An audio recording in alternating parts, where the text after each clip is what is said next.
Accuride Wheel End Solutions is your only single source for industry-leading wheel end solutions.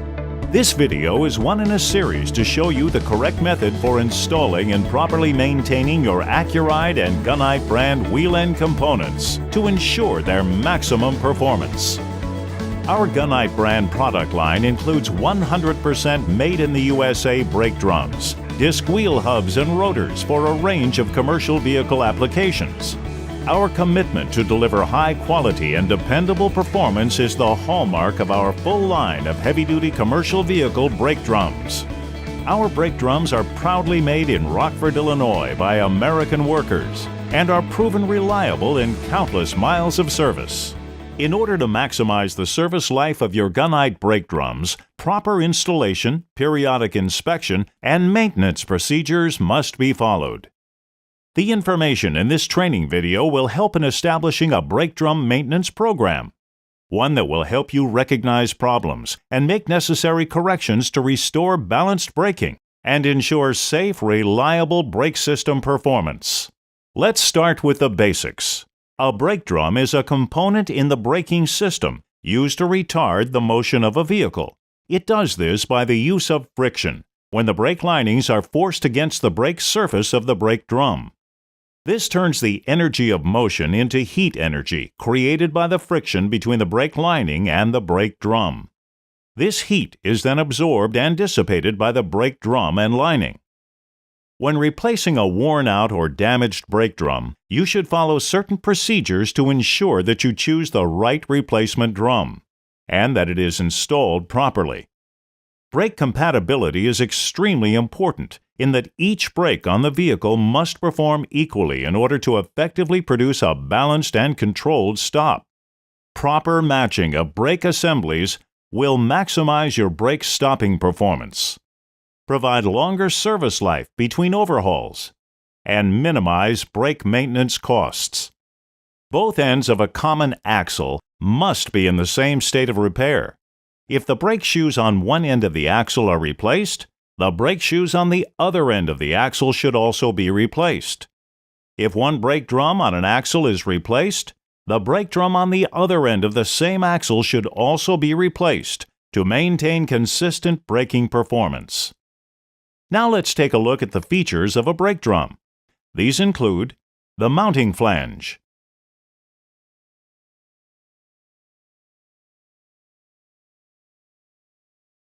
bolt holes, sometimes referred to as stud holes, the pilot,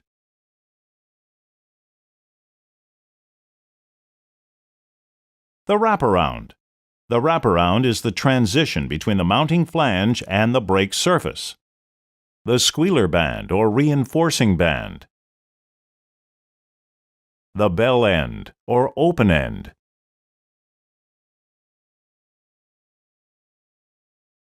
and the brake surface. Older stud-piloted mountings have a close fit between the stud holes and stud diameter. The drum is installed on the hub pilot. The wheels are piloted on the studs using inner and outer cap nuts.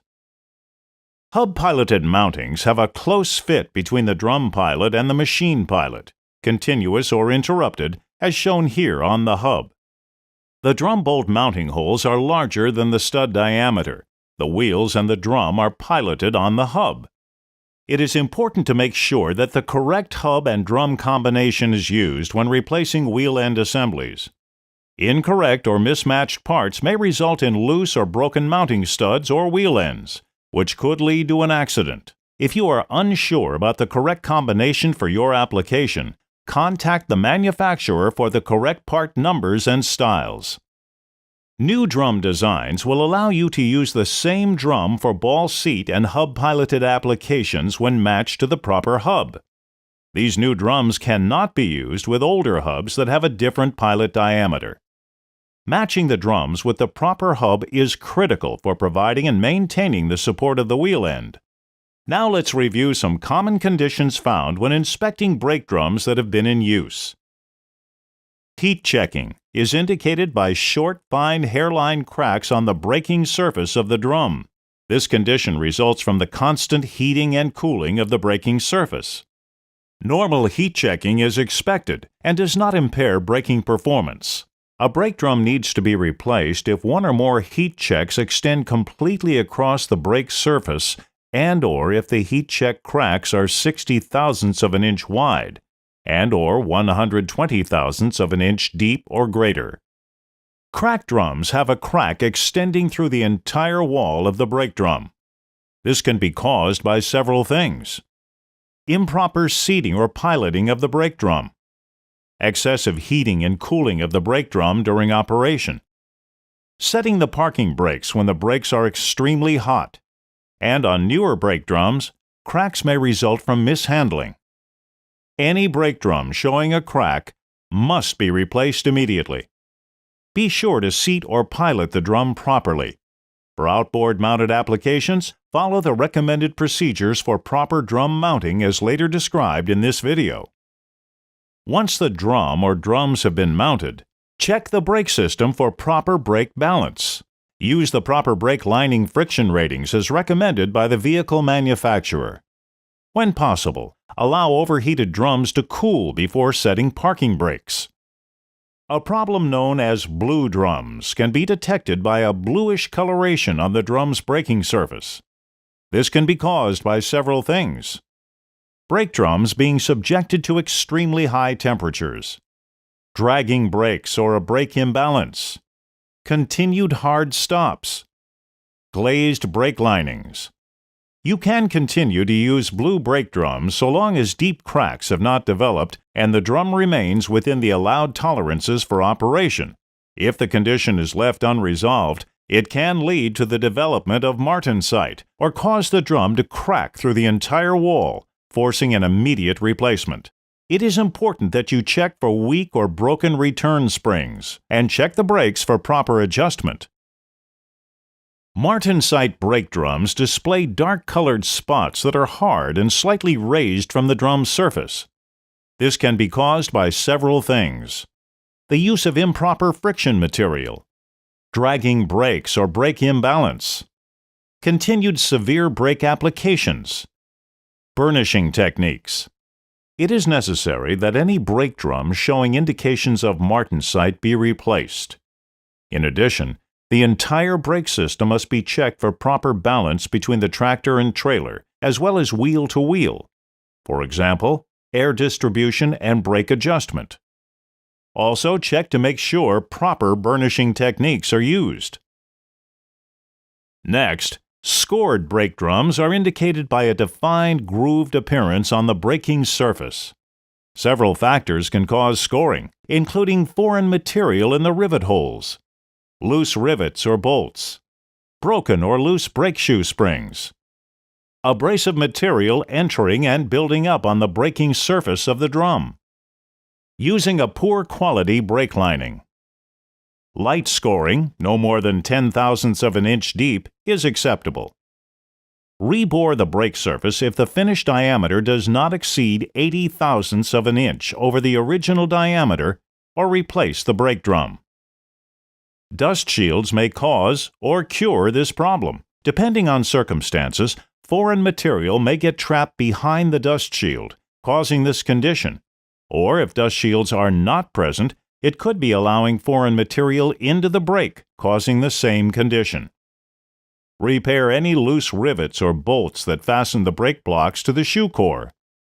Polished brake drums can be identified by the mirror-like finish on the braking surface. This typically is caused by using a lining with an improper friction rating or lightly dragging brakes. Polished brake drums can be easily repaired by sanding the braking surface with an 80 grit emery cloth. Check for loose or weakened return springs and worn camshaft bushings. Check the vehicle's air system for any malfunction and shoe-to-drum contact. Consult the vehicle or brake lining manufacturer for an alternate, more appropriate lining. Brake drums will show discolored spots on the braking surface from oil or grease stains. The mounting flange and other brake components will usually be covered with oil or grease. This is normally caused by two things: a leaking oil and/or grease seal, improper lubrication of the brake components. Grease-stained drums can be remedied by repairing the source of the oil or grease leak. Then thoroughly clean the brake drum using brake cleaning solvent only. Last, replace the brake linings. A brake drum is considered to be oversized or worn when checking the diameter for wear. The diameter of the brake surface exceeds 120 thousandths of an inch over the original diameter. The oversizing can be caused by normal wear conditions. If your drum is oversized or worn, replace the brake drum and linings. When reboring brake drums, the finished diameter should not exceed 80 thousandths of an inch over the original diameter.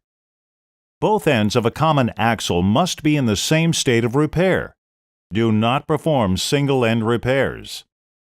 An out-of-round drum exists when the drum diameter shows variations greater than 10 thousandths of an inch at different points around the braking surface. Several things can cause this to occur, including excessive heat is generated during brake applications, setting the parking brakes when drums are extremely hot, improper drum storage or handling techniques, and improper installation of the drum. If the diameter of the drum's braking surface is within allowable limitations, the drum can be machined to restore it to a concentric shape again. If the drum diameter is past the recommended limitations, the drum must be replaced. When reboring brake drums, the finished diameter should not exceed 80 thousandths of an inch over the original diameter. When measuring brake drums for wear or checking the roundness on the brake surface of the brake drum, it is important to use proper techniques. It is equally important to use a calibrated ID micrometer. It is important to use the measuring tool as it is designed. Be sure when taking measurements that the measuring tool is centered on the brake surface and at an equal distance down into the brake drum from the open end or bell end opening. Notice this tool is lying on the drum and is not vertical, resting on its pins, so the dimension shown is not accurate and not within tolerance.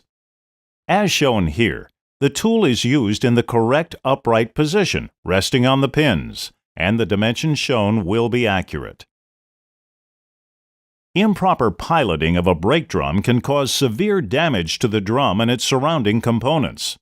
It is important to check pilots for damage and wear. When replacing a drum, check for foreign material that can build up at the pilot radius, since this can hinder proper piloting. Drum manufacturers machine different pilot chamfers where the drum mates to the hub. It is important to keep this area clean and free of any foreign material. Here is a cross-sectional view of the brake drum properly seated onto the drum pilot on the hub. And now, some examples showing evidence of improperly piloted brake drums. This example shows the heated stressed area concentrated near a damaged pilot. This example shows the close-up view of where interference occurred with an improperly piloted brake drum. And this illustrates where a drum was incorrectly piloted and the aluminum material was shaved away. Here is an example of where the drum pilot on the hub is against the chamfered area of the brake drum, as can be seen from the witness marks.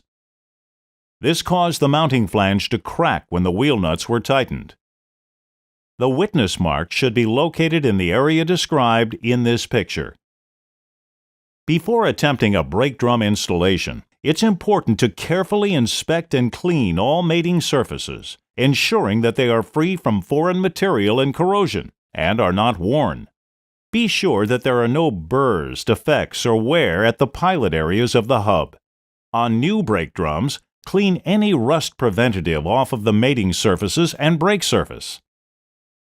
Also, be sure to inspect the brake shoes and brake shoe hardware, such as springs, bushings, anchor pins, and rollers. To help ensure that the brake drum is seated properly, it is best to position the hub so that the pilot is located at a 12 o'clock position. Mount the drum onto the hub, making sure that you have proper piloting and mating surface contact. While installing the drum, avoid damaging the threads on the wheel studs or drive axle studs. After final assembly, make a visual inspection to verify there are no gaps between the brake drum and the hub's drum pilot. Check for any unusual gap differences between the lining and brake drum surface. And be sure to follow proper wheel nut tightening and torque specifications. To learn more about the warranty for Gunite brake drums, visit our website at www.accuridewheelendsolutions.com. Additional reference information is available in the Gunite Brake Drum Maintenance and Installation Manual and in the ATA Technology and Maintenance Council's TMC-RP 608. Gunite Brake Drums. Quality you can depend on. From Accuride Wheel End Solutions.